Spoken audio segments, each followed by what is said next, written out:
কিশোরগঞ্জের নিকলি বেড়িবাঁধ হাওরের সৌন্দর্য উপভোগ করতে দেশের বিভিন্ন স্থান থেকে আসেন পর্যটক। কিশোরগঞ্জ প্রতিনিধি মোহাম্মদ ওয়াহিদের তথ্যচিত্রে দেখুন বিস্তারিত। নিকলির বেড়িবাঁধ এলাকায় গিয়ে দেখা যায় প্রকৃত সৌন্দর্য উপভোগ করতে বৃষ্টির মধ্যেই পর্যটকরা মাথায় ছাতা নিয়ে ভিজতে ভিজতে বেড়িবাঁধের রাস্তায় ও নৌকায় ঘোরাঘুরি করছে। কিশোরগঞ্জের হাওর অঞ্চলের মধ্যে অন্যতম হচ্ছে নিকলি হাওর। পরিবার পরিজন নিয়ে আনন্দ ঘন মুহূর্ত বা ছুটি কাটাতে কিশোরগঞ্জের নিকলি উপজেলা বেড়িবাঁধে আসেন। এলাকায় ঘুরতে দেখা যাচ্ছে হাজার হাজার মানুষ।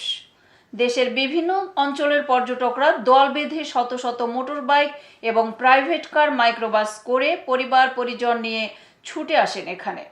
সেই সঙ্গে পর্যটকদের আগমনে এই উপজেলার কয়েক হাজার হতদরিদ্র পরিবারের জীবন মানের উন্নয়ন ঘটছে। ময়মনসিংহ, শেরপুর, ঢাকা সহ কিশোরগঞ্জের আশেপাশের জেলা উপজেলা থেকে বিভিন্ন শ্রেণী পেশার মানুষজন আসেন নিকলিতে।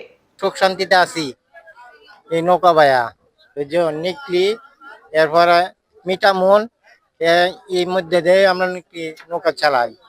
হ্যাঁ, আমি ফেনী থেকে আসছি। নেকলি, মিঠামাইন, অষ্টগ্রাম সবগুলা ঘুরছি। মোটামুটি সুন্দর লাগছে, ভালো পরিবেশ, ভালো দৃশ্য। আমি কফিলউদ্দিন, অ্যাডভোকেট, কিশোরগঞ্জ জজকোর্ট। যদিও এটা আমারই জেলা, পার্শ্ববর্তী থানা। আমি ঘুরতে আসছি এবং এখানে এসে দেখলাম যে পরিমাণ নৌকা আপনার যাত্রীদেরকে নিয়ে ঘুরায়, আনন্দ দেয়। এতক্ষণ সঙ্গে থাকার জন্য ধন্যবাদ। আই1 টিভির নিয়মিত আপডেট পেতে ভিজিট করুন আমাদের ওয়েবসাইট, ফেসবুক, ইনস্টাগ্রাম ও ইউটিউব চ্যানেলে।